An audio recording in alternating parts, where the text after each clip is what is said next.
Yeah, we had some warm days actually the last few days, or last couple weeks actually. It was abnormally warm.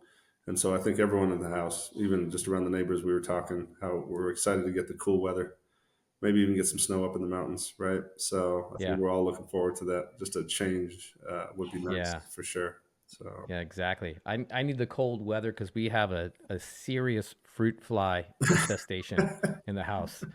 It's a battle that I think we're gonna lose. I think we're gonna like fall asleep and we'll wake up and be all bones because they are just multiplying at an extreme rate. It's ridiculous. I have literally, I don't know if you've ever had fruit fly we issues in have, your house. yeah, I've got right now upstairs about six different bowls of vinegar and soap, and uh, they're all over the place. I just we can't get rid of them.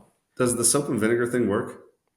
It Does it does. It capture it? works Really? well. Okay. But the problem is they just mate so fast. Like you really have to. The cold weather will totally eradicate them. Sure. Um, Yeah. but for now, it's just like a daily battle. And I feel like I had a heart to heart with my wife the other day. I said, "Hey, look, we need to be in this together. This is a war, and I can't be the only one executing fruit flies. You need to close the screen doors, and I you would need to, say. stop buying bananas. Like we actually had that conversation. Please, no more bananas. We're not doing fruit for a while. So I would say united front's needed when you're battling the fruit flies. But have to, I wish you have to. well, man. If nothing else, at least you got the cold weather coming through. So Yeah, yeah, we've had that issue exactly. before, and we're always kind of in the mix of trying to find what the source was. Right, we're always caught in that where we're Mm, cleaning up everything, trying to figure out what it was that we brought in and right. how did it get started. And so for us, it's Yeah, almost an unsolved mystery until we do solve it, and then yeah. after that, that's when the cleanup and the wiping down the Exactly. counters and all It's that. like a mystery, right? That'll eventually get solved, but for the longest time, you have no idea what's going on. Like we have them in our laundry room. There's no food or fruit in the laundry room. And you have They're them just there. in the laundry room chilling. But I guarantee you, there's like a banana, my little one, just like stuffed down between the washer and dryer or something. That's probably wedged there, rotting. I don't remember having this when I was growing up, Tim, like having this issue at all in our house. And I'm not sure if it's just because these days we just have an abundance of food in the house always, right, at all times. Where I don't know what it was like for you growing up, right, but we'd obviously have food, right, but Yeah, it wasn't overdone. It wasn't like it was a grocery store and just things yeah, sitting there. But we never had it when I was growing up. It's just a recent yeah. phenomenon for me. So We didn't have fruit flies, but we had some serious horse flies. They were pretty bad. Like we it's had not. to we were the family with do you remember the sticky traps, what do they Yeah. call them? Oh yeah. Oh yeah. Like running into those as a kid, not fun. Like when you got dead Yeah. flies stuck to your face and Yeah. with that fly paper, it was gross. But we had that a lot. Is that right? Oh, Oh yeah. interesting. I don't even know if we had that issue at all. So Yeah. Oh must yeah. must be a New York thing, Tim. Must be. Yeah. I'll tell Well, you. so yeah.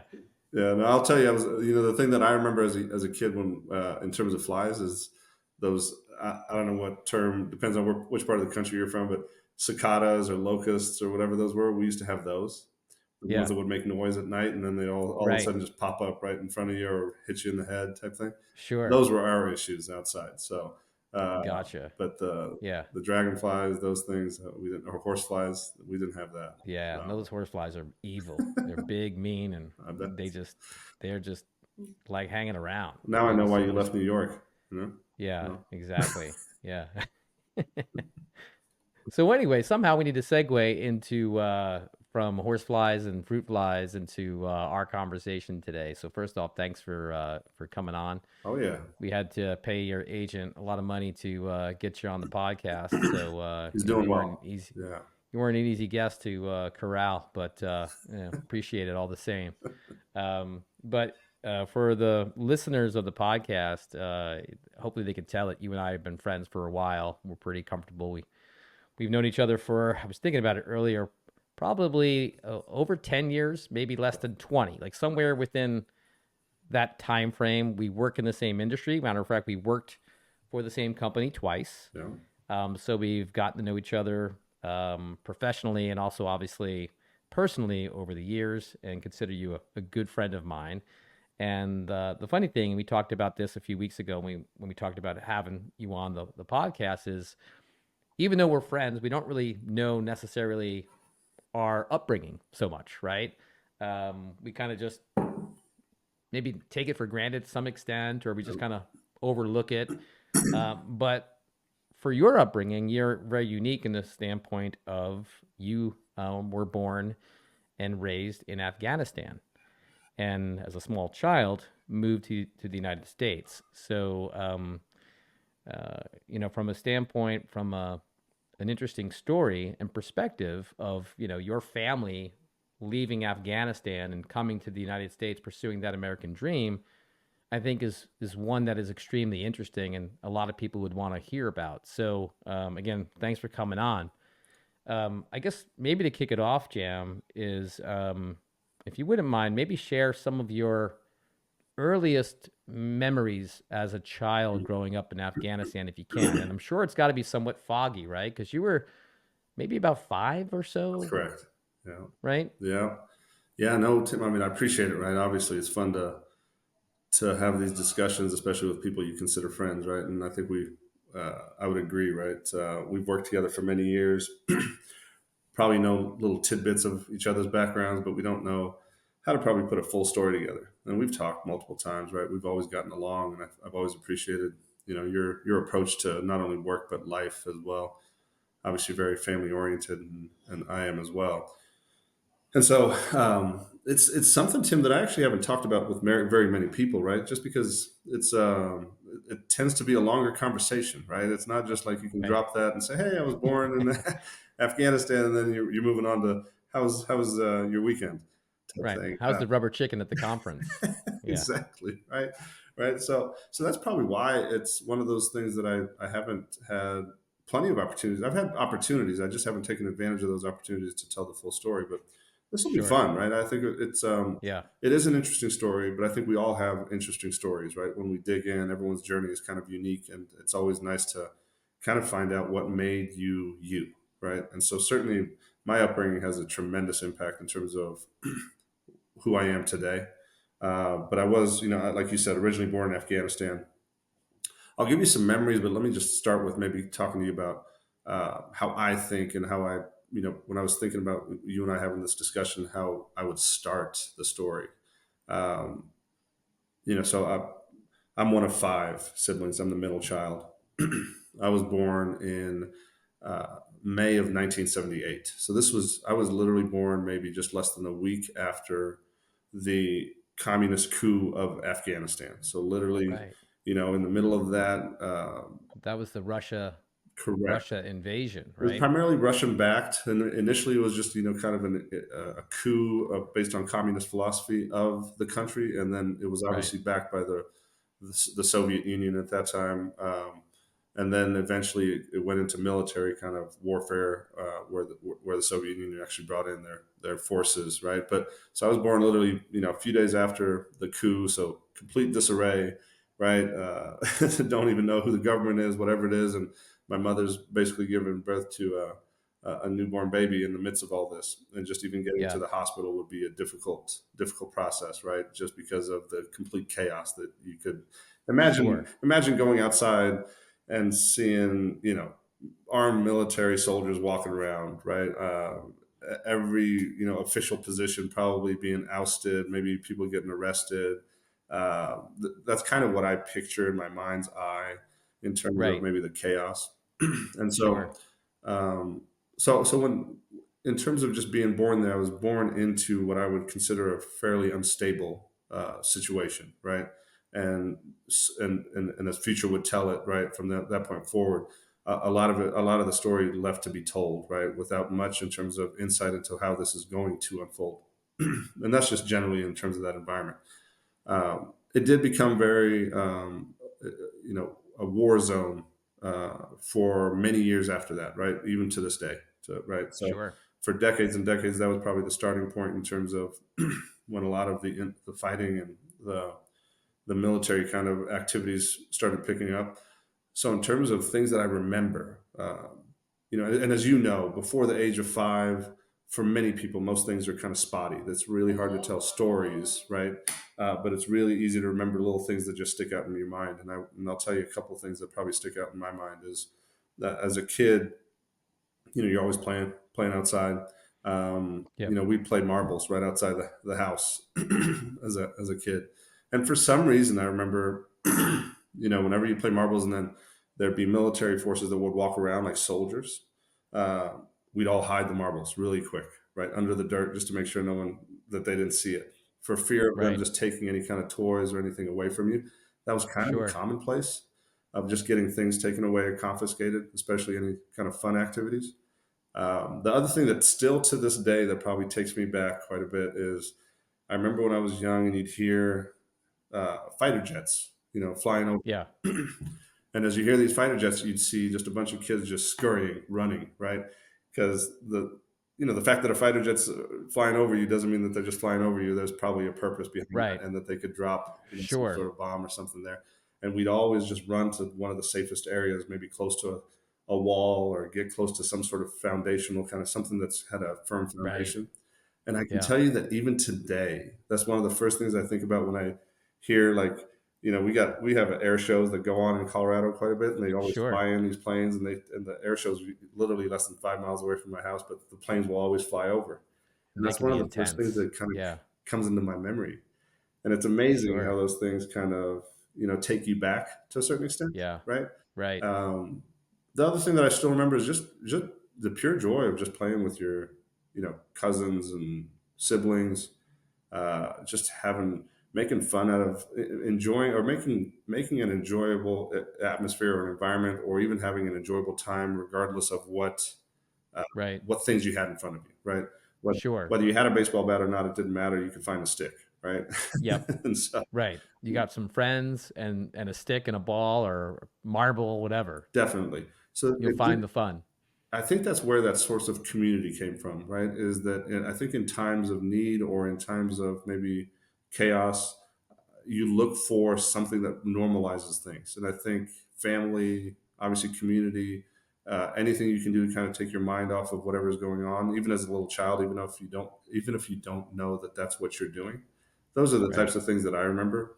Sure. And I certainly remember us escaping Afghanistan as well, right? So this is a longer story, but I do remember, we can probably get into it a little bit to give you a little bit greater context. But I And remember Jam, you said you're one of five one of five, kids? correct, One of five. And where do you fall within rankings? Are you in the middle somewhere right in or the middle. I'm number three. okay. Yeah, so number Gotcha. three. That's probably why I'm a little bit needy and try to seek attention. So Yeah. That's who's that is that Jan Brady? Is that yes, who I the think it Brady might be, Bunch? yeah, You're Jan Brady, Marsha, yeah. Marsha, Marsha. That's why I always walk Yeah, around the house saying exactly. that all the time. But yeah, no. So let me just walk you back a little bit, right? So in terms of how we even got to the United States, maybe we could just jump into that, because I'd hate to jump into a Yeah, memory and then not give you a little bit of background. for sure. My father had actually came to the States before I was even born, and was educated here, right? So he got his master's in mechanical engineering at Georgia Tech, and then he went and got his PhD in business at IU, Indiana University, and then he went back to Afghanistan to teach. Well, the communist philosophy is such that any Western thought, especially any Western educated philosophies, Hmm. were supposed to be removed, right? And so one of the first things they would do was remove anybody that had, specifically in the area of arts and philosophies and things of that nature. Those are educators that were first and initially removed from the system. And when I say removed, they weren't to be heard of again, right? They Right. left a lot of the people that had more of the technical kind of knowledge and Sure. education for a little while longer, and that's where my father fit. But eventually, in the probably somewhere around 1979, 1980, he got word that he was on a blacklist, Oh wow. and so uh, And the blacklist meant that his life was potentially in danger. most definitely, yeah. I mean, a lot of the people that were put on that blacklist, they would come and take them from their homes, and you would never hear from them again, right? So Yep. that's where my father landed. once he was made aware of that, we made some pretty quick plans to try to get out. And again, I will say this, right? My father and my mother are probably the two people I consider my heroes, and it's because of the sacrifice, right? And whenever anyone makes sacrifices for you, I think you always are feel indebted to them, and you always feel like you have to uphold some sort of standard and meet some expectations. Hopefully, that'll make them proud, right? Mm-hmm. But to leave your family is a hard enough thing, right? Yeah. For a mother of five to tell her husband to actually leave, not knowing, right, whether they will be reunited or ever see each other again, that's probably even a more powerful stance Yeah. from my perspective, Right. right? And so my father did actually uh, escape Afghanistan as well. He went to India for a few months after he was able to make his plans to come to the States. He was able to get to the States through help with some professors and some educators at MIT and some other universities he was affiliated with. Um, from there, he immediately started working on our work papers. And so in 1981, we were able to escape. And when we say escape, I literally mean escape. We traveled by night on camelback.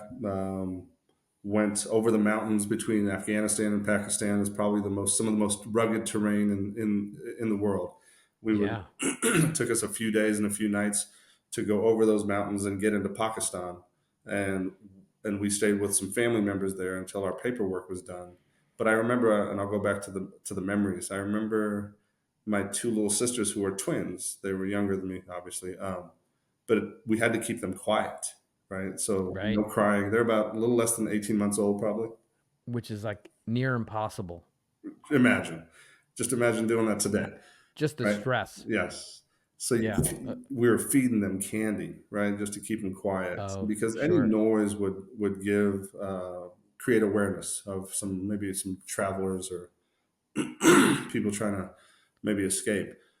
And so, but some of the memories that I do remember, and then some of the ones that were told to me later, right? One of the ones is I remember eating just fairly stale food, like bread, right? Just because you had to carry as much as Sure.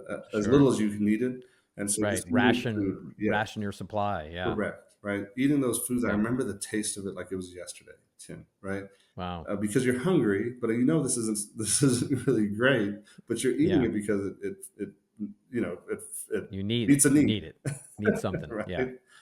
The other thing that I was told later on by my brother was that there was a group that became aware of our escape, and they gave notice to the Russian military that was there, and so we changed our route because of that. So we, instead of stopping at a certain point in the mountains to stay there for the day, we switched it and went somewhere else. We found out later that that site that we were supposed to stay was actually bombarded. Wow. Yeah. And so when I found that out, Tim, it was one of those things where it's like, whether you, I don't know your viewers and your listeners, right? Whether you believe in a higher power or not, but you always feel like there's something that's guiding you, right? There's something that's sending signals, and that was one of those things where it's like, wow. So if not for whoever this informant was that let us know, Right. the very site that we were supposed to stay at was bombed.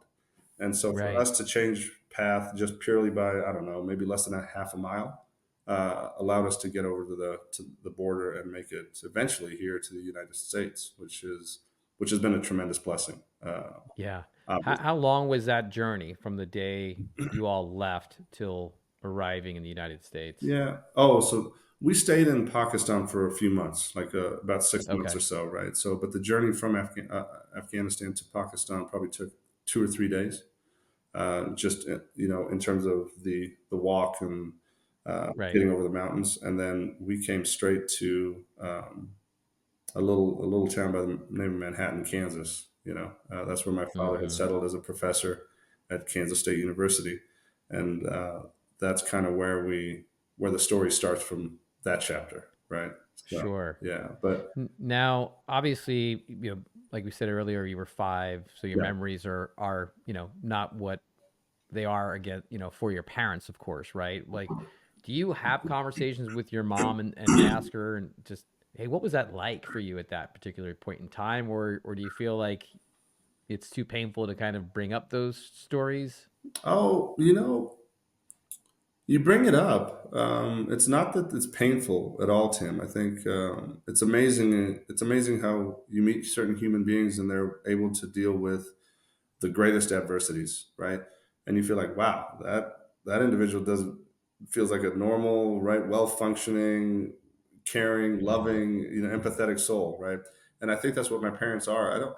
It's not that we don't talk about it. It's that when we do, it's not necessarily brought up in a negative light. It's always thought of as this Sure. opportunity that was presented more than anything. Right. And Sure. you remember family in I a could see very that. fond way, right? Right. So everyone has their journeys. It's just a matter of some journeys are, started off with something that may cause you or force you to start it, and some people start Yep. it themselves. So my parents have never necessarily complained in terms of because my father wasn't with us. My mother obviously was, right, with five of her children. Right. She doesn't sit there and say, "Oh my goodness, how did we do that?" It's Right. more just kind of stating almost like, "Hey, we had to feed candy to your little sisters to keep them quiet, and then that was an amazing thing." And oh my goodness, Right. traveling by night, and even I still remember how the camel can gets up. You feel like you're going to fall backwards, Tim, Right. because they bring up their front legs first, and then you go out at maybe about a 33 to 45-degree angle. And Right. so those are the things that we talk about. We talk about the food, we talk about the Sure. candies. Right. It's never been about the hardships. I don't know Gotcha. why, Tim. That's an actually interesting question, right? Because you could hone in on the hardships, you could hone in on the negatives, but Right. it's for us, it's always been a fairly positive story that we've told. Sure. Yeah, Yeah. yeah, Yeah. And that makes sense, right? Because the consequence for not leaving was dire, right? most definitely. There's no other way to put it. So, I think she probably saw this as, I can't think about all that.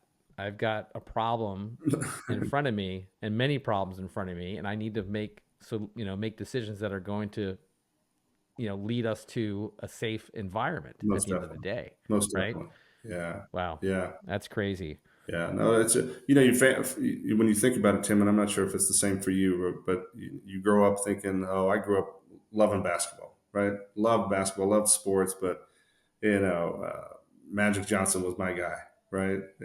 He was my quote unquote hero, right? Yeah. And then you grow up a little bit and you realize, like, yeah, those are those individuals you probably admired for various reasons that you got a glimpse into whatever persona they wanted to present. But your Right. true heroes, and you grow up when you grow a little older, you start realizing, like, wow, it's the people that you probably, um, didn't even realize, or at least, mentally didn't appreciate as much, or took for granted potentially, right? Sure. And then you start realizing that makes it more difficult to show your appreciation to those individuals. At least that's how I am, right? Like sometimes Right. you get into this mode of like, well, hey, I like Tim a lot, but I don't, I never told him that. Now, how do I Hmm. actually say that to him, right? 10 years in Right. or 15 years in. Sure. Same with like family. Like I probably Right. haven't had a chance to tell the story in terms of what my parents, the impact they've had on me. I've never really actually shared that story. So as I'm talking to you, even some of the emotions kind of build up, right? Like Yeah. where it takes you back, and you start feeling like, to a certain extent, how you could maybe do even more to show your appreciation. Yeah. And I know that probably your listeners are thinking, well, just voice it, just say it in the words, right? Just let the words Yeah. flow. And it's amazing how difficult sometimes that is to It's do, very hard. right?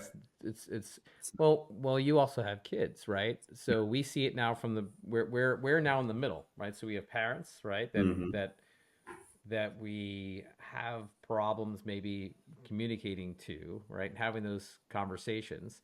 But they know, right? I mean, they know like 100% that you appreciate them, and Sure. and you love them, and just like we do with our kids when we look at them, we don't necessarily need to hear it. Matter of fact, I don't think I've heard it from my kids in a while. So, So it's interesting, Tim. but I know it. How would you feel though, right? Honestly speaking, if you're any one of your children, right? They walk in and just say, "Hey, Dad, I just want to thank you for everything you've done. I would think that I'd would say, give did you you what's that? right? Depending on which one it was, I might say, did you wreck the car? My first impulse, like, what's going on here? I see a con coming a mile away. Um, Right? no, but in all seriousness, it would be very touching, Right? and I'd try to probably. I'm always joking around, so I'll probably fire back a joke so I can Yeah. keep a stone face without getting emotional. But it would feel good, that's for Right? sure. Yeah. And I think at the end of the day, that's hopefully what you leave behind is making sure that the ones you love feel and are touched by your appreciation or just the value that you do have. Certainly with our kids, right? We try to, two of the things that we try to preach to them is empathy and gratitude, right? Those are the Hmm. two probably characteristics that we're always kind of talking to them about.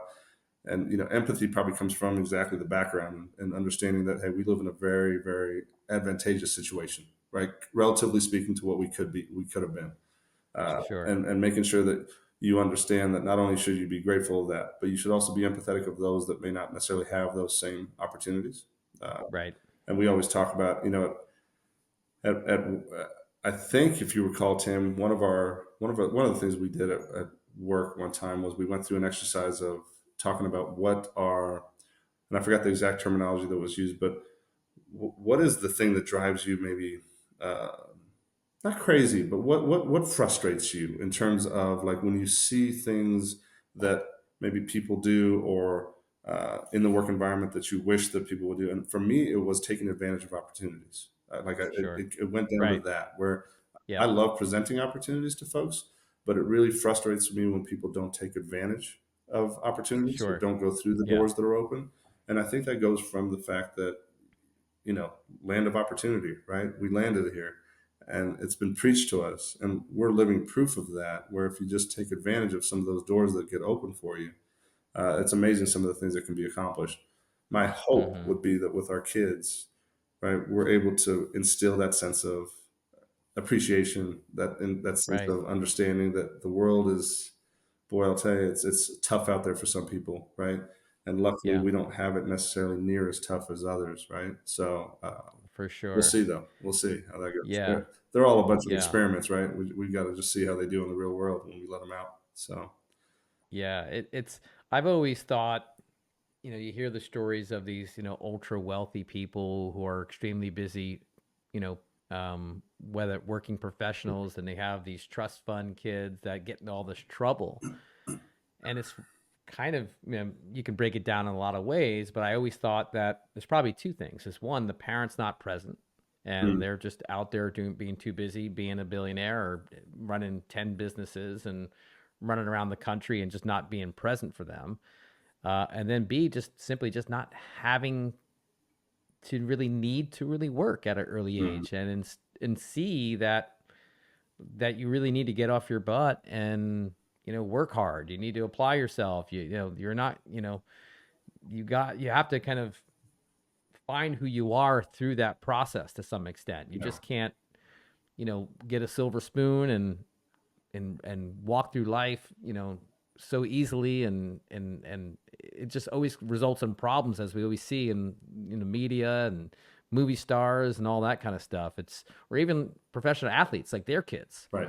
when they work hard to get out of maybe a bad environment and they get billions of dollars or millions of dollars, and then their kids kind of inherit that money. It's just a different, it's going to be a different path. Yeah. Not impossible, but sometimes it's just a little bit more challenging because you didn't have that, hardship, if you will. hmm Yeah. It makes you wonder, right? I love it because I think what we don't want is we don't want our kids to grow up spoiled little brats, right? Like at the end of the day, you'd like for them to have a sense of understanding of what valuing the right things, uh, Yep. working hard for something if they want to achieve it, whatever that is, right? I think most people think that that's probably related to some material gain, but I will say this: that we do a lot of work with the local community with some of the what I would consider youth, right? And I'm much older now, so youth is probably a much older range than it used to be when I was first graduating college. But I'll tell you, Tim, and I don't know what you think about this, but I am absolutely amazed and floored by some of these young folks in terms of what their experiences are. and what Sure. they're about to accomplish and what they have accomplished. So as much as I hear about these stories that I fear about, like, oh my God, I hope my kids don't go down that path. There's Right. many more, presentations of these these models that you look up to and say, wow, that is amazing, right? Like, Yeah. I can't believe how much you've accomplished at such a young age. Because at age 21, I was still trying to figure out, Oh yeah. what I was going to become when I grow up, right? Yep. Yeah. So I probably still am trying to figure that 21's, that's pretty impressive. I was probably 41. But well, it's amazing, right? I mean, even when and you and I have the luxury of being able to work together and seeing some of the young professionals that come onto our team or the interns that spend the summer with us, Hmm. and you get to know these individuals, and you're like, oh, that you are an amazing individual, probably far Right. greater in terms of accomplishment and drive than I ever was, and much Yep. more focused for sure. So it puts you at ease that it can be done, right? Sure. And I Yep. think sometimes just the news of some of these things gets us very hyper focused on this potential path of, For but sure. that's the minority for sure. So Yeah. look at your son, right? I mean, it's amazing, right? I would hope that you sit back a little bit and realize how proud you should be in terms Oh, of, for sure. right. Yeah. I mean, for those that don't know, I have 4 kids, and I think are you four as Four, well? correct? Yeah, Four and four. yeah. I'm Dunzo for the record. I hope my wife's listening to this podcast. Probably not, but anyway, my oldest, yeah, he's doing good. He's got a good job, similar industry to ours, and his goal is to be a real estate guy. And Mm. so I think he was 23 at the time. He bought his first place, which is a duplex. So he's living on one side and renting out the other to help offset, the mortgage. And he's probably about 6 months away from getting a second place, and he wants to get another duplex and keep doing this for the next 10, 15 years. So when he's my age, he could look back and maybe he's got 30, 40 properties. And Mm. so he is so laser focused, so different from how I was Is he? at that Yeah, age. Oh, it's crazy. yeah. So he's doing well. My daughter's doing great. She's now starting her career. She's graduated college. I haven't told them yet, but they're soon to be off the cell phone plan, both of them. So hopefully they're not listening, or maybe they are. They can prepare themselves for a new cell phone plan. But and then of course my little ones, they're youngins, so Yeah. we're just Still working keeping on them happy and well. and playing around with them. So Get but ready. it's fun. Hopefully, they add you to their plan eventually, Tim, and start Yeah. paying for your phone bill, right? So, Exactly. Yeah. What I'm comes curious. around goes around. What do you think? If you look back at, because I know a little bit more about your son in terms of, but his interest in the corporate world, his interest in investment, the real estate. Where do you think that comes from? Do you have kind of, when you think back on his story, was there Yeah, I think experiences that you thought, oh, this is where it came from? he was very we're very I'm close with all my kids. We were very close as far as like sharing some frustrations that I would have if I was working in a bad situation. I would let them know, like, hey, make sure when you do this, you're looking for the right environment or the right culture, the right fit, or whatever. And I was a late bloomer to real estate. So Mm. I ended up finding some books that I read. And I said, you know what? I need to pass this on to him to read. And he read one. It's probably like the one of the most, a lot of people would consider it like one of the major real estate books for first time investors. Okay. And now it's what's the name of it? Rich Dad Poor Dad. Oh, okay. Um, Okay. and it's a very popular book among real estate investors. Yeah. Great, easy read as well. But it's basically challenges the um, rich dad and the poor dad and how they kind of what their path was to their professional careers.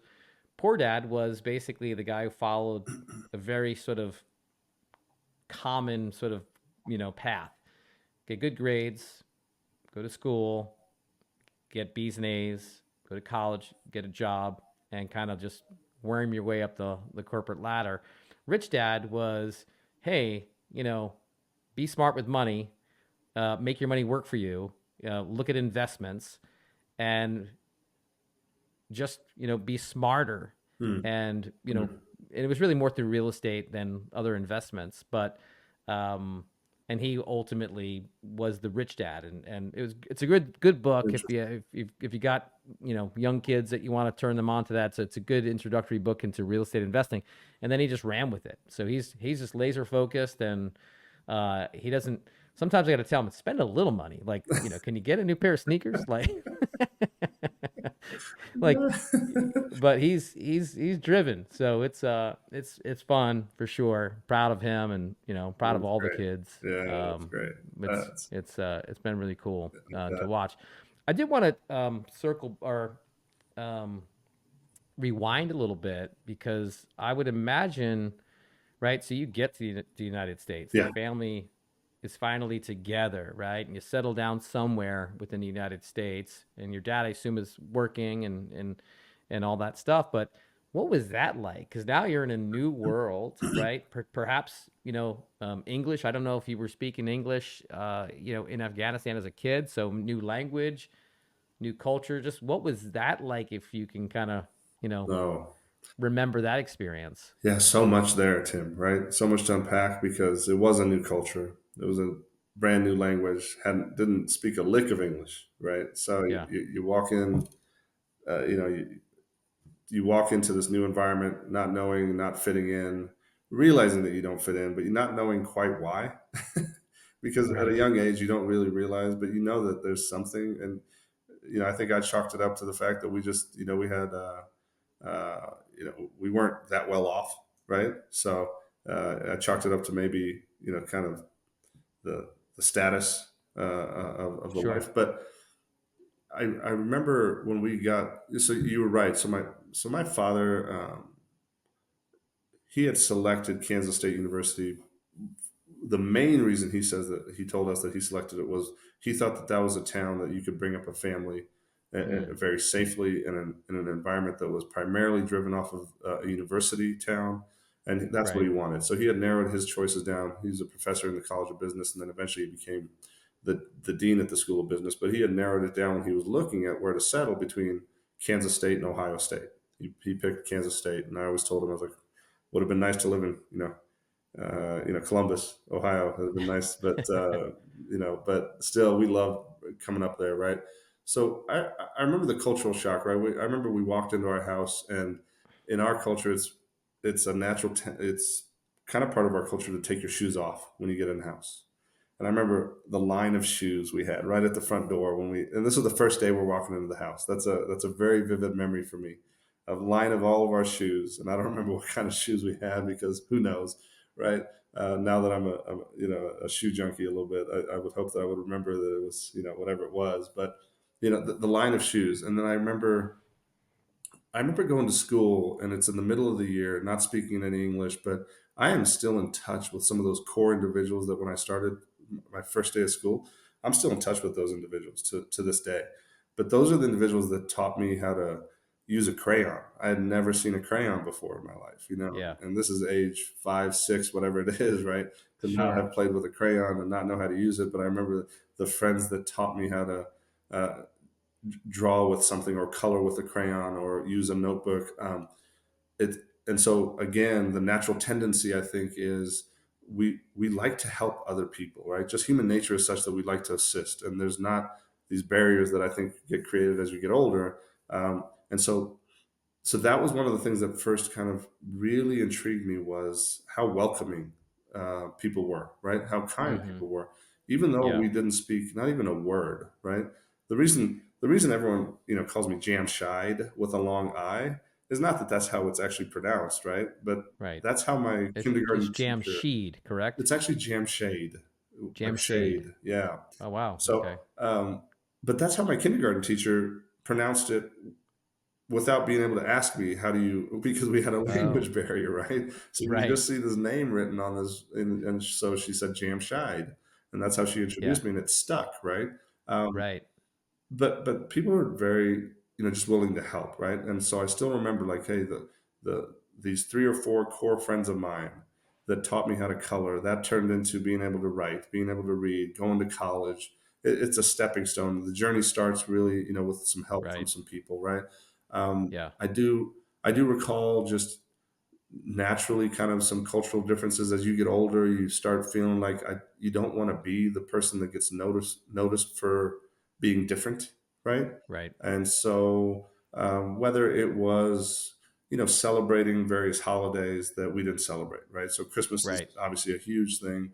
We didn't Sure. celebrate Christmas, right? And so Yeah. in second, third, fourth, fifth grade, when everyone's asking what did you do for Christmas, it's like an awkward thing to be able to Yeah. come up with something. Right. Yeah. Because the truth was hard, right? The truth is Christmas hard is, even today. there's got to be a little FOMO going on without, Christmas in your Very life, much, right? right? You're jealous of all these presents and Yeah. everyone walking in and talking about everything that they Yeah. got. I was jealous of my Jewish friends that had Hanukkah, and I still had Christmas, and I was jealous of Hanukkah. They're like, "You're good, you got Christmas." I'm like, "But I want Hanukkah too." Exactly. Exactly. And then as you get older, Tim, right, you realize that it's the differences that actually bind us, right? The bonds that get formed are actually the things that you find unique about somebody that may be completely different than you, right? Oh And yeah. and I know that that's one of those things. But um, for us, I think the obviously the name is a huge big starter and of any conversation for me, right? So the first day of school was always awkward. Any substitute teachers was always awkward, but it also, when I look back on it now, I wouldn't change that for the world, because those are the things that make you kind of who you are, and they build the Right. character that they bring. um, and I will say this, Tim. You'd think growing up in the middle of Kansas, Manhattan, Kansas, you would think there would be huge cultural kind of divides or hurdles that you Yeah. need to get through. I will say that I didn't feel those until much Right. later on, right? It wasn't the initial, because initially in elementary school, Yeah. it I couldn't have asked for a better friend group, a better support system, Yeah. and people who were supportive of trying to see an individual advance, right?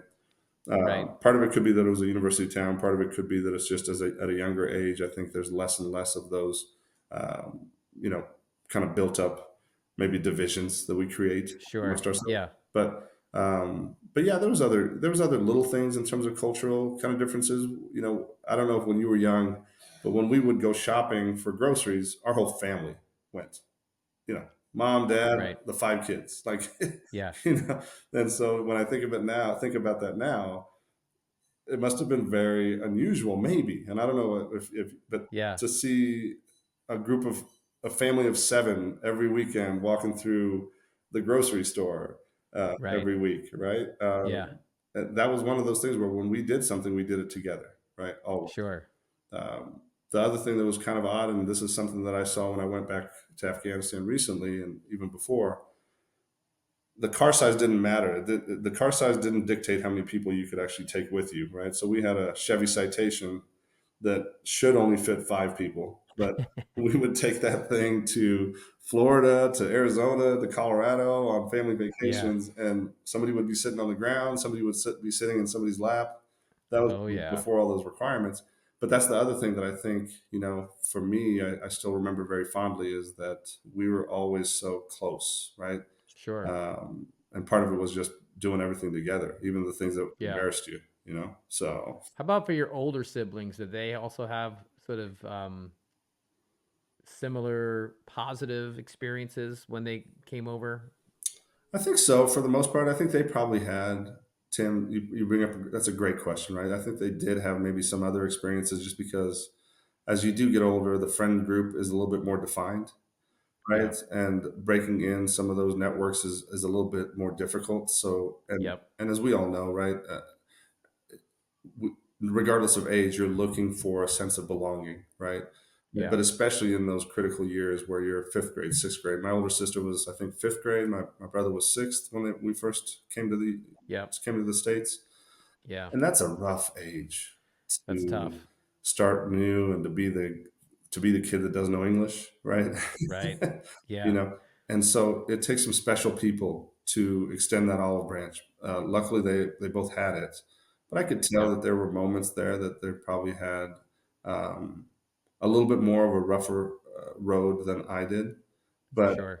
luckily, you know, human beings are resilient, you know, creatures, right? Yep. Uh, Sometimes the things that are probably the hardest to get through are the reason you become successful, right? Or the reason that you Right. find out how you can get through almost anything. And so those Yeah. experiences actually probably benefited them quite a bit, and Yep. it probably drove all of us right to make sure that our kids had as many opportunities as possible, right?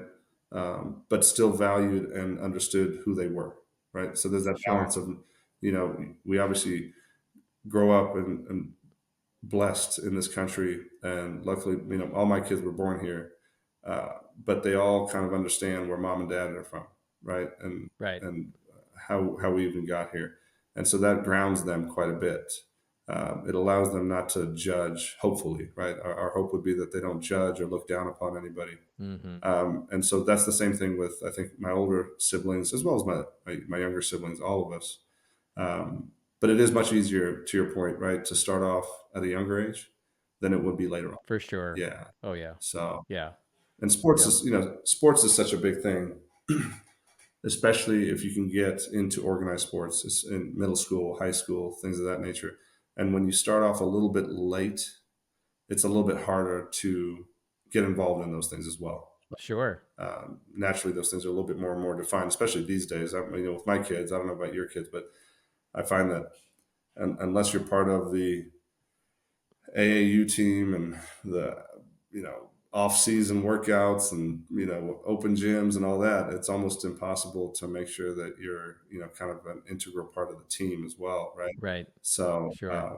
I don't think it was quite that way before, but sports was a huge thing that allowed people to bind and come together, even for us when we were growing up. Mm-hmm. So Yeah.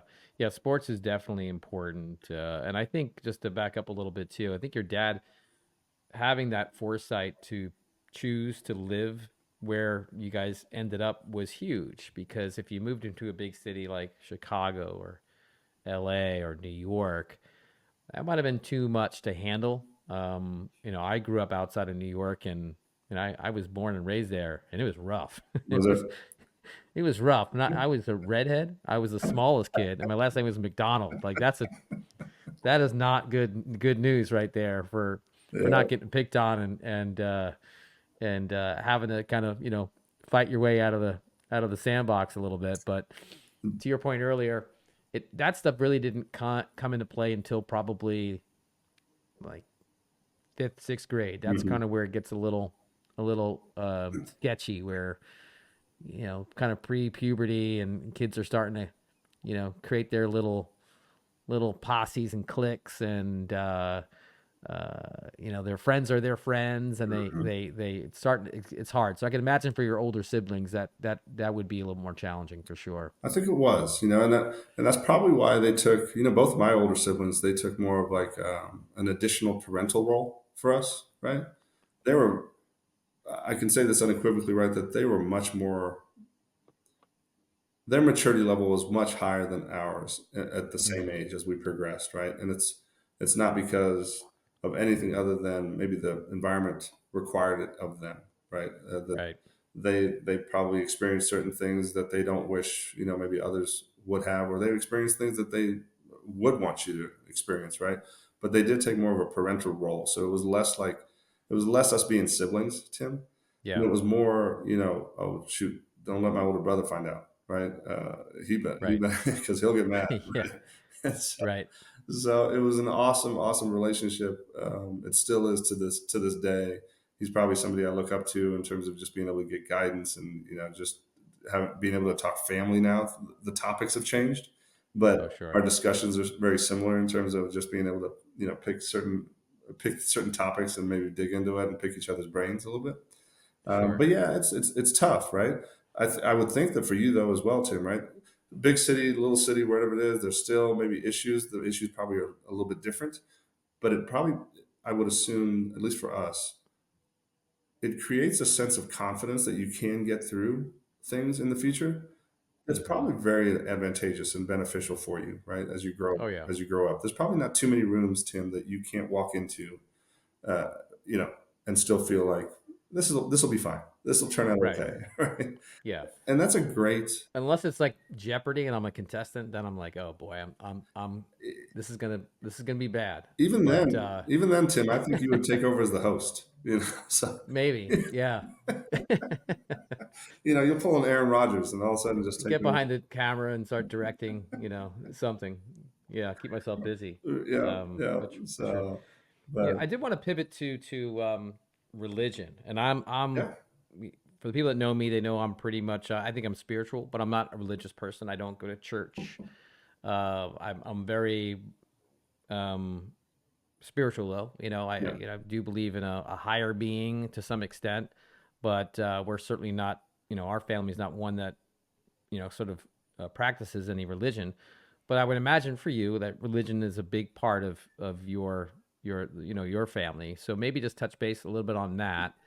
And then also, it was just a few years ago, and you made that pilgrimage, right, to Mecca, yes, yeah, right? So I'd like to hear a little bit more about that story, if you don't mind. yeah. So the predominant majority of people from Afghanistan are Muslim, right? And so that's the religion that 99%, right, of the citizens of Afghanistan probably follow, and we were, you know, of the same belief system.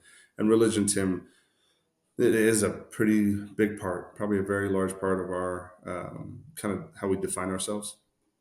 Um, it just for us, it just grounds us. It provides us kind of boundaries in terms of where we want to see ourselves, where we want to see our kids. Hmm. You know, growing up, it was never forced on us.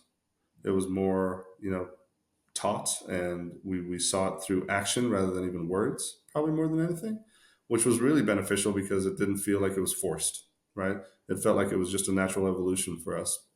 Right. And so for us, that's a huge thing, a huge thing, and definitely uh, very very considerate and respectful of other people's belief systems, right? Because I think anyone that can try to better themselves on a day to day basis, Right. have a Like, better what's version wrong of with that? right.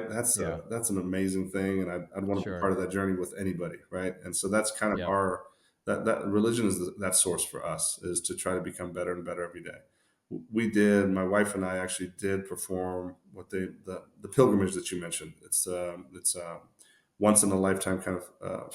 It's one of the pillars of our religion to perform the pilgrimage, go to Mecca in Saudi Arabia, and uh, there's a number of different aspects to that. I won't go into great detail, but it's a very impactful experience, far greater than I would have ever thought. Tim, you would Did you and your wife do it at the same time? we did. We went together. We like to say it was one of our first vacations without the kids in 18 years, but it's amazing to what extent you'll go to get out of the house, and just be by yourselves. You just gave me a great idea, by the way. You may want to look into it. Yeah, so my wife and I, we went, and I knew that it would have an impact, Tim. I didn't know to what extent it did. I generally came back with the understanding and realization that I wanted to be better. I wanted to become a better version of myself. And whether it's a little thing that you can kind of keep up with, or it's a larger thing that you want to really work at and make sure that in a year you're better. I had that greater sense of understanding that I didn't want to come back the same version of myself. Uh, the other thing that to me was absolutely amazing was just the sheer number of people. There was they estimated somewhere around 3 to 4 million people in this very small kind of space, and the How question, often does it happen, Jam? it's Is this once a like year. a Once once a a year. year? Okay. Yep. And So how big is that window? Is it like a week or yeah, is it's it basically a couple weeks. It's a pretty okay? small window in terms of when you're able to do it, but it's basically a couple weeks. Some people will go there for a little longer. It just depends on for us, for a large number of people, you just fly in. Some people will, used to travel in by car or something else or some other means. But you go there and you are together with millions of people, and you hear all the different languages of the world. Uh, and it was hot, Tim. I mean, we went, go to Saudi Arabia in July, and you'll find out how hot it can get. I mean, we were dealing with 100 and some odd degree temperatures every day, Yeah. and so it tests you. But this is what I loved about it, is that not only is it a very spiritual experience, not only is it a, for lack of a better term, a check the box, right, for us to say, hey, Yeah. you've done this, but the impact is so much greater than that. What I will say is, when I came back, it's I've never run a marathon, nor do I want to, right? So I'm going to put myself in the position of doing something in an athletic form that's very difficult, right? Sure. That's what it felt like to me, was that mentally I could have broke many times. Physically, we could have easily just said no. It's too hot. There's too many. We're walking too far. Too many people to bump into. It tests you, and that was one of the things that I think I loved the most about it. Was there are moments that you could have just easily Mm. wrapped it up, turned it in, and said, hey, you know what? Let's just go back to the hotel, right? Right. And the fact that we didn't, and the fact that we were able to accomplish the goal that we had, it was such a fulfilling it was such a fulfilling act, Tim.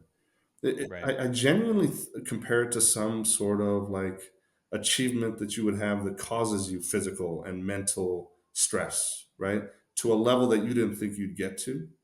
And that was the thing that for me was, I came away thinking, such a great sense of accomplishment, but at the same time, such a great sense of humility, which Right. is a weird combination, Tim, right? So, Sure. Right. if you achieve something that feels like you're at the Right. mountaintop, and then but you also feel like, I'm just this little speck in this earth, right? That Right. is probably, Yeah. Sure. there's an amazing balance there. And that was a really Right. great experience for us. Yeah. Yeah. Yeah. I, That's cool. I don't know if I Yeah. would do it in the summer again. I'd wait till, because the Muslim calendar follows a lunar calendar, so it's a 10 days, 10 or 11 days Gotcha. shorter than the Gregorian, right, calendar, and Okay. so these events actually move up 10 or 11 days every year, right? So uh, the Hajj, or the pilgrimage, will be 10 days earlier next year than it was last year. Right. So if you wait 10, 20 years, it's going to be in the wintertime, which is a great time to go. So Yeah. What are the temperatures in winter? Like what's the climate like? it's very nice, right? I mean, just very 80 degrees type thing, Oh, right? okay. So Gotcha. you'd be very comfortable at that point in Sure. time. Right. Um, Yeah. yeah, so that was great. We didn't take the kids. Obviously, it's a little bit. Wouldn't mind. We actually went back, as you said, to Afghanistan recently, and on our Yep. way back, we actually went back to Mecca. It wasn't at the time of the pilgrimage, but we went back and just took the kids with us. It's a little bit easier just because of the sheer volume of people. So they did get a chance to experience what it would be like to go there. Um, and so hopefully, that's something that they eventually would want to do as well, right? And hopefully they get a chance to experience something as similar to what we did, not only physically but also just internally, and the growth that you have as an individual. Hmm. So uh, Yeah. yeah, so it was really good. So on that note too, you had mentioned when I heard that you were going to Afghanistan recently. I think you went a few months ago. I think right, maybe a Yeah, couple months must have been a ago. couple months ago. Yeah. And I was like, is it safe? Like, what's going on there? So I just started, ask ChatGPT or Google, and it's a little sketchy.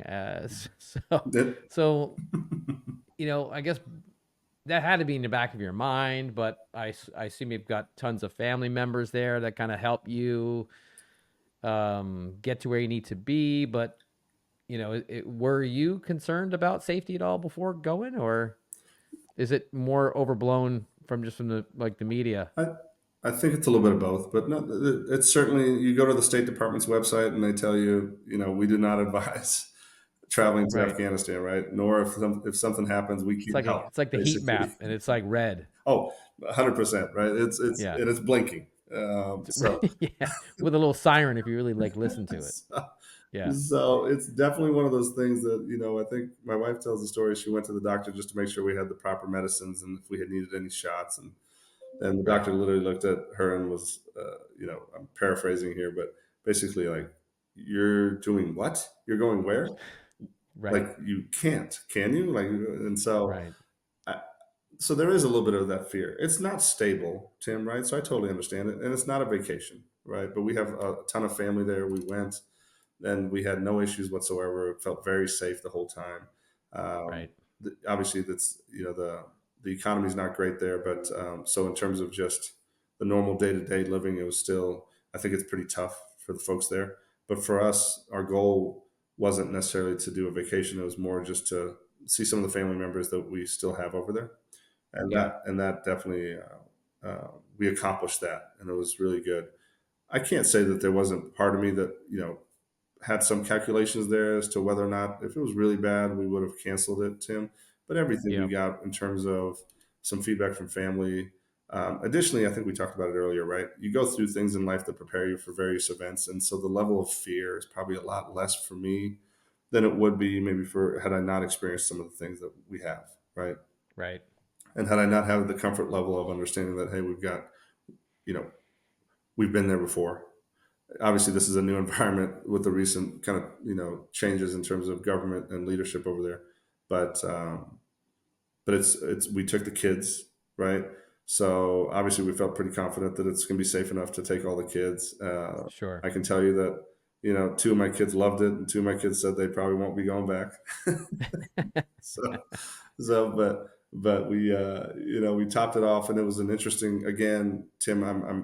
I'm big, as you can tell, I love doing things that impact people's growth, right? And especially if it's those ones, the individuals that I care for quite a bit, and so my kids are obviously people that are my responsibility, right? And so one of the things that we wanted was for them to have a greater understanding and sense of how lucky and grateful they should be in terms of their Yep. situation, right? And so we wanted them to go back home. We wanted them to connect, but we also wanted them to understand that very easily could it have been, your dad that stayed in Afghanistan and brought you up there, right? And your mom and dad would have been there, type thing, right? And we wouldn't be living in beautiful Colorado Right. with amazing, right, with amazing environment around us. And so it was to impact that. It was also to impact them in terms of connecting back to family. It was partially to make sure that they realized that people of all walks of life, Tim, provide valuable, right, value in this world. Never to look down on people. To always understand that the coin could have flipped the other way. Could have easily been born on one side of the border as opposed to the other, and Right. it wasn't in your control, right? That you were lucky enough to be born where you were, and not to look down on somebody that just wasn't, right? And so Yeah. I think that was accomplished. The other thing that we did was, I think we did, two extremes, right? So we went to Afghanistan, and obviously one of the most probably impoverished lands in the world right now. And then we went on the way back. We spent a few days in Dubai, which is just Excess. yes, thank you. Gold Lamborghinis. Gold Lamborghinis that and there's nothing in terms of materialistic wants that you can't get in Dubai, Right. and it's amazing, right? How you can adapt to each environment. That's the one thing I noticed about even our kids was, wow, you can throw them in any environment and they will adapt. It's just a matter of maybe some time. There may be some Yep. uncomfort, but you will adapt. And so, regardless if it was, hey, hard to find, a car or a taxi, and then to go from seeing Lamborghinis and Bugattis and all these cars that my sons all knew what they were and I had no idea what they are, type thing. That was also interesting for me. It was almost a little bit of an experiment for me to see how we would react to that. Sure. But I can tell you this: that the kids came back very appreciative, very thankful Yeah. of some of the things, and so that was really That's good. great. That was really good. Yeah. So Yeah. What was your I guess two things. The first is when you go back and you see family, maybe friends over there, what's their perspective or viewpoint on the United States? Do they have any, or do they share that with you? Yeah, yeah. I, we really, it doesn't come up very often, right? There's less and less time to think about and talk about world politics, Tim, Yeah, because that's when it would come up. And it's more and more about, hey, how is family doing there, right? Oh, part of our family lives in California and I live in Colorado, and so right. on and so forth.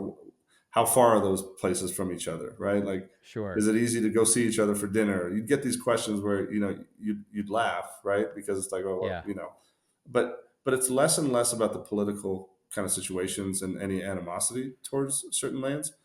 Certainly there's questions in terms of, like, how certain things were handled, maybe, right, over the last few years, but the normal individual isn't sitting there talking about that, and I think it's Right. partially because the impact that you actually do have on some of those things is pretty minimal, right, in terms of making any change. um, where I think we probably feel like with our ability to vote, our ability to drive maybe change at the local level, even at the national level, feels a little bit more powerful here, just because of Hmm. our democracy. Right. But over there, yeah, I think it's more just concentrated on family, what they're doing, where they're at.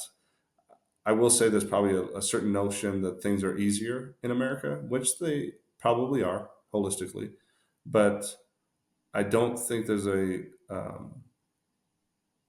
I think there's a lack of understanding of how hard work gets you to where you need to be in America, right? Oh, gotcha. There's a there's Sure. a lack of understanding that it does take quite a bit of Right. sacrifice still, right, to Right. So accomplish those things. it's not just because you live in America you're going to be successful. You still have to. They Correct. they don't understand that part of it. I Gotcha. I think there is, right, and so Okay. for some people that have family here, they understand it, but I think for some people it's thought of as just being able to have endless opportunities, right, and an easy kind of path. And so I don't want to make it seem like it's it's difficult or more difficult than the path that some people are on, but it isn't as easy as some people would think, Right. right?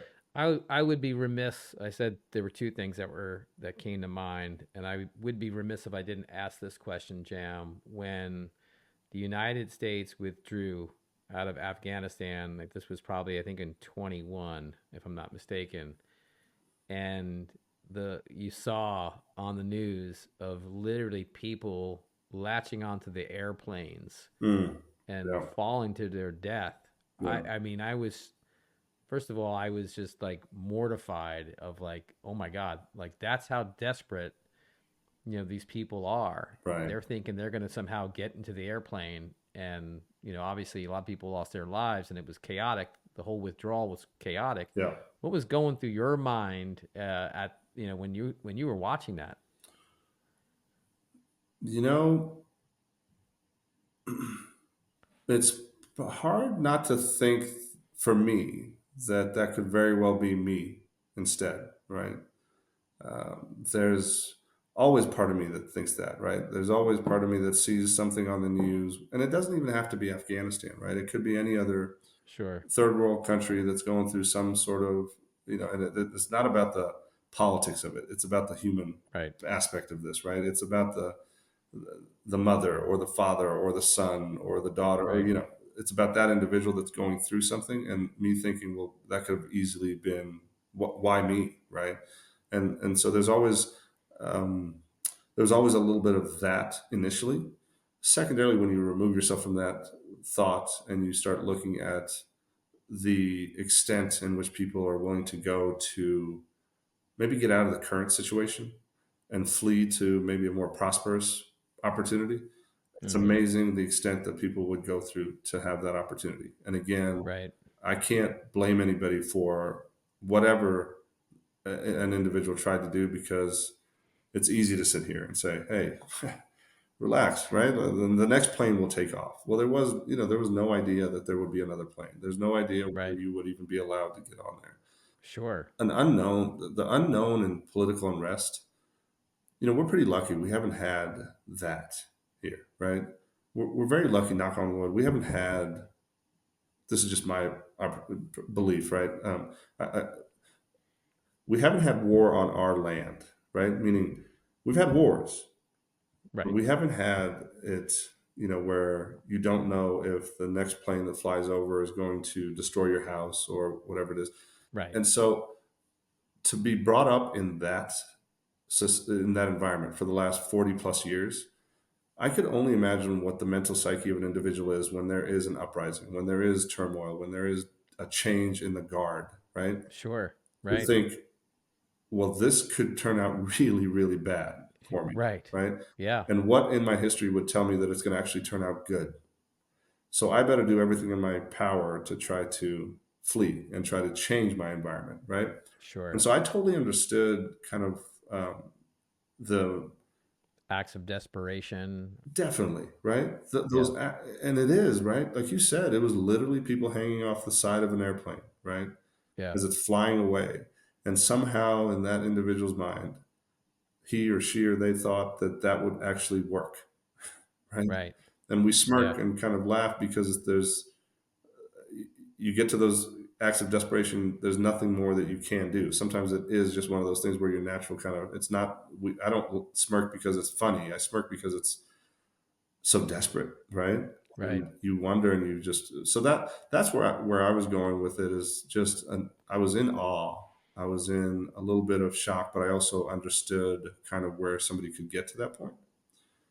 Um, and especially if it's somebody that's just trying to do something more than just for themselves, but maybe for their families, I can understand Mm-hmm. putting myself in harm's way to try to make a better situation for people that I love, especially if maybe the last X number of years haven't gone very well, right? Mm-hmm. Um, at the end of the day, these are all just human beings, right? These are all just individuals that have lived maybe a different life than you and I.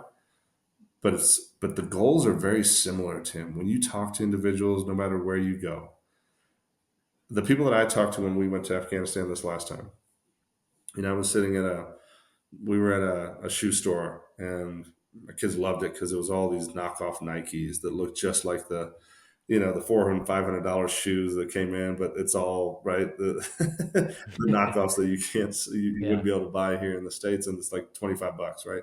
So all of my kids are just looking at these shoes and they're trying them on and all this stuff, and I'm sitting in the corner just waiting because at a certain point you just get tired of standing there.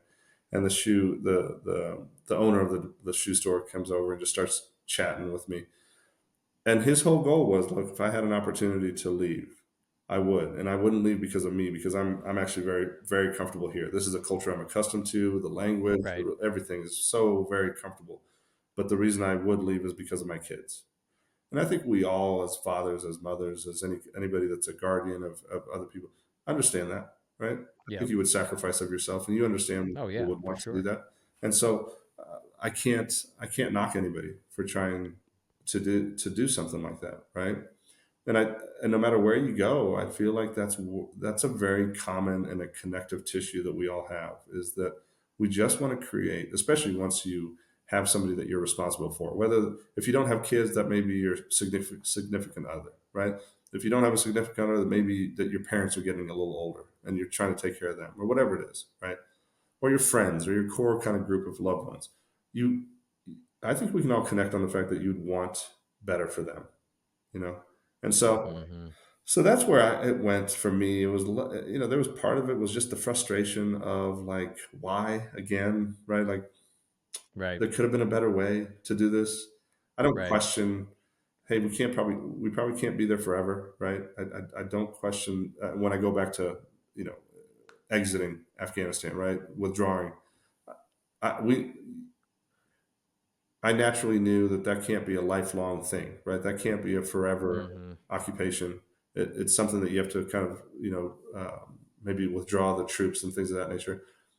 My question was always like, and this is just me with my lack of understanding of the military kind of activities and political savvy, there could have been a better way, is my question, right? Sure. It Oh yeah. felt like there could have been, but again, those things are decided at many levels above where we would even be allowed to enter that room, right? To have Mm. to even be open to that discussion. So, Yeah. but those decisions have direct impact on people, right? That are just trying to live their lives. right? And Yeah. that's the part that probably stung for a little bit, right? In terms of stung, when I say stung, it wasn't like, oh, I was angry. I was more just empathetic. I was just more like, oh, Sure. that's a tough way to Right. go about things. So Yeah. I mean, when I think about obviously your story, um, and the journey, for your entire family, especially your dad and your mom, and you still have a lot of family in Afghanistan. I don't know if you have any other family members that are also in the United States, but do you or family members ever kind of feel like, why me? Like why were we so lucky? Is there a little survivor's remorse to some extent? Tim, you probably hit the nail on the head. That survivor's remorse is a great terminology to use, right? Because there is that why me, right? Look, I don't live a lavish lifestyle, right? But we're not worried about tomorrow's meal, right? Uh, my kids are going to be able to go to probably any school that they want to, right? And apparently you don't have any fruit flies either, And I so don't that's have any, that's a yeah. positive. So that's another Yeah. positive. Although I will, maybe it's because we have a lot of dish soap and vinegar in the house. Costco. Yeah. Costco, Big exactly. vinegar at Yeah, Costco. Yep. right. Yeah, so so the survivor's remorse is real, right? And it's not real in terms of that it gets me sad. It's real in terms of that it motivates me, right? Mm, And it's real that in terms of at a very very young age, and when I say young, I don't mean five, right? But I mean like probably high school, college. You wake up some days and you think the world's not great. You're in kind of a depressive mode. Maybe you're feeling down on whatever your luck, and you're feeling bad for yourself. At a very right. young age, I remember looking in the mirror and just say, "Hey, I you have nothing to complain about. No matter what it is that you're going through, you have nothing to complain about." And it was Yeah. very overt in my mind, right? Right. Of not allowing the opportunity to be wasted on just feeling bad for yourself, right? Right. Or allowing yourself to get caught in this notion of being, and depression's a very real thing, so I don't want to use that term, right? Sure. Uh, I don't want to get into a semi-depressed mode, right? Right. Uh, just because maybe things didn't work out the way I wanted it for that week or that day or whatever it Sure. was. Right. And so that was very real. To this day, I, I see myself in the eyes of the 5 year old that is still there, right? But I also see myself in the 40 something year old that's there, that's lived the last 40 plus years over there. Right. And Yeah. so there's many levels to it, but it's never that I feel guilty. I think the balance is the fact that I'm always I've always been very grateful, right, of everything, even when there's hardships, right. Very For grateful of sure. that, Yep. but I can't imagine. I can't imagine not being able to, and this is just the part that not being able to be empathetic to somebody that's going through some hardship, even if it's somebody Mm-hmm. that doesn't look like you, has a different name, potentially have a Sure. complete different belief system. That inability to see yourself in others, right? I don't. That strikes me as curious, right? Sure. And I think that's partially why we have maybe some of the situations that we have where we're so politicized right now, where Right. we're defining whether I like you or not just based on something out there in the Right. world, right? Yeah. And it's amazing to me how I can't potentially see, hey, Tim McDonald, the father, right, or Tim McDonald, the guy that's just trying to make a better life for himself. Right. And so, and it becomes worse when you cross boundaries, right? Because we think of it as us and them, us against them, us against it.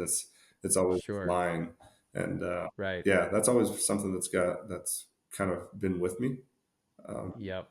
And you kind of one of the things that you touched on, when you go back and the kids see where you grew up in Afghanistan.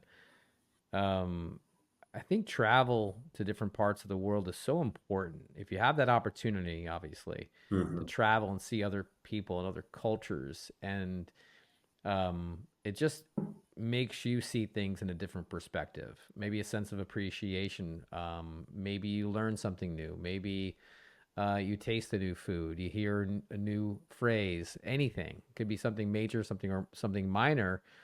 You're enriched through that experience. And the other thing too, I think whenever there's struggle, there's opportunity. There's opportunity to um, come out better, and it make you stronger. And I think that's kind of the theme of this, where your mom and your dad basically said, "We got to go. Like Hmm. this is it's go time. We're not going to worry about the why and this is so awful for us. No, this is our opportunity. We're going, and this is how we're going to get it done." And they made it happen. So Yeah. um, Yeah. that's such an important lesson, I think, for anyone. Yeah.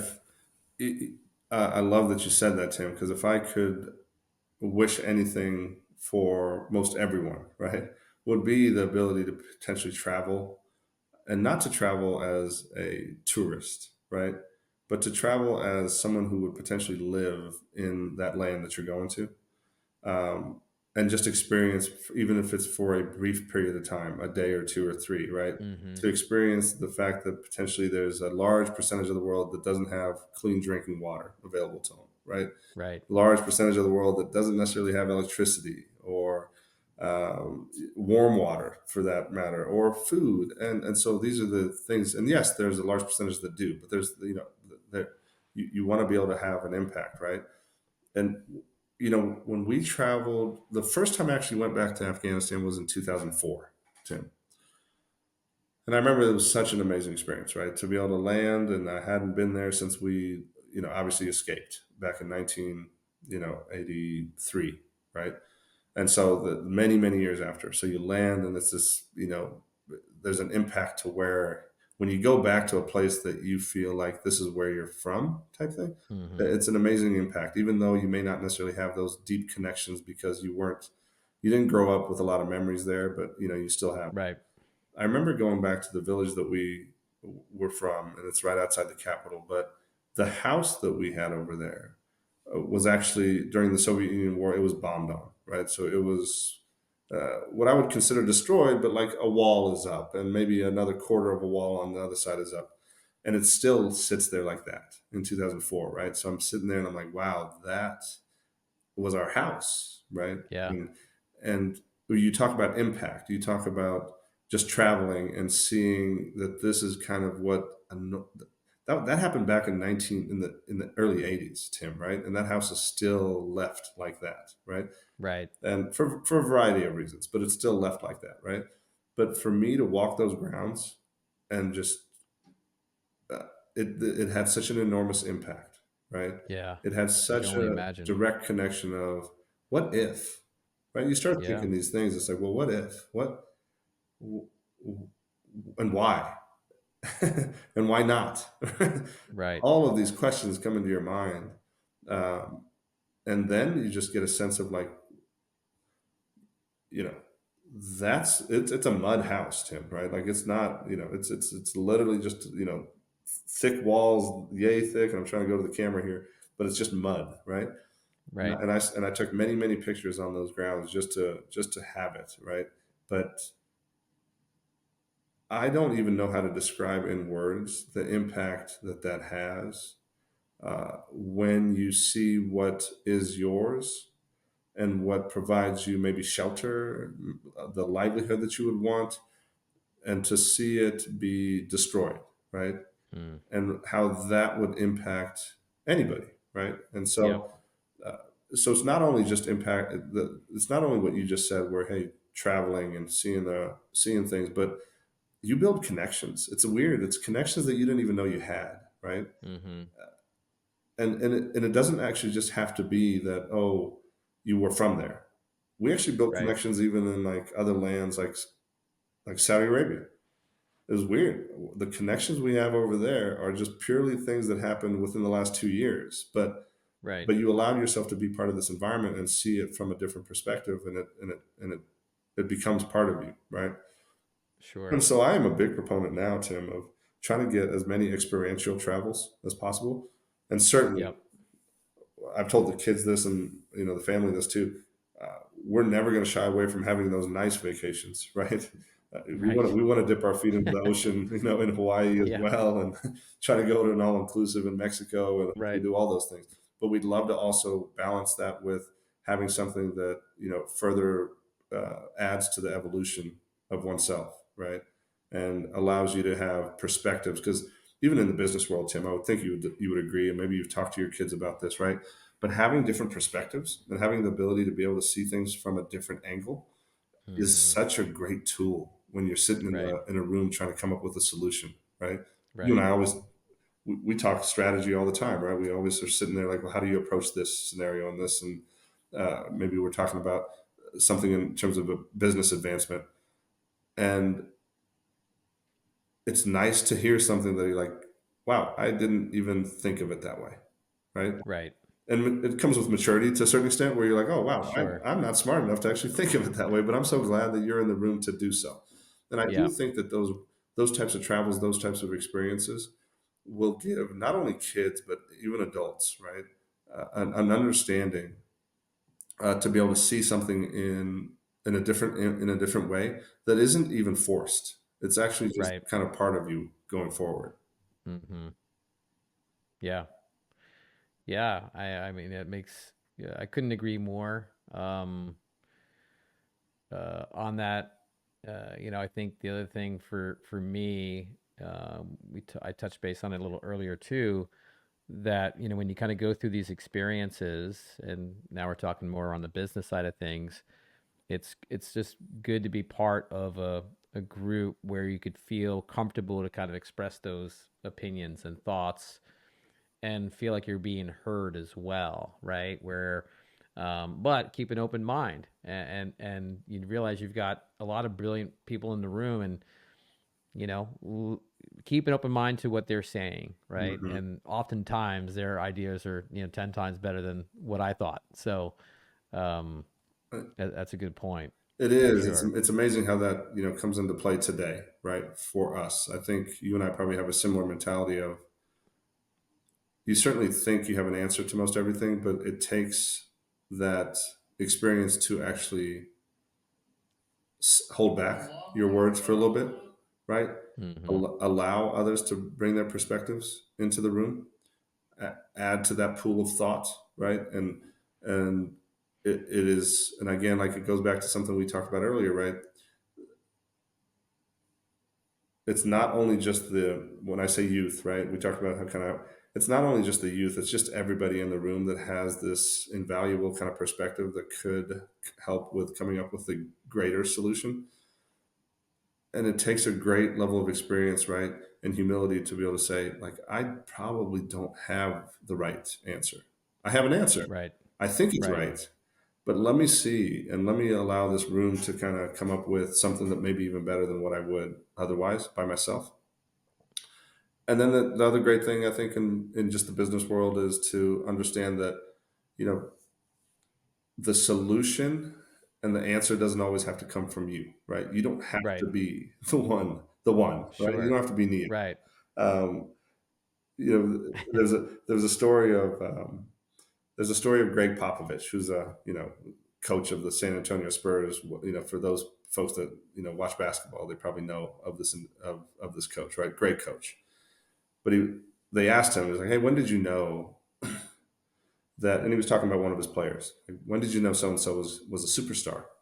You um, but he went into the story. He's like, "Hey, it was when I realized he was a superstar when we drew up a play, right, for a game-winning basket or whatever it was, kind of down, in the time frame where it was critical juncture of the game, where we drew up a play, and the play is for him, right, to score. But when we went out on the court, he realized that he didn't have to be the one that scored. Yes, the play is drawn up for you, right?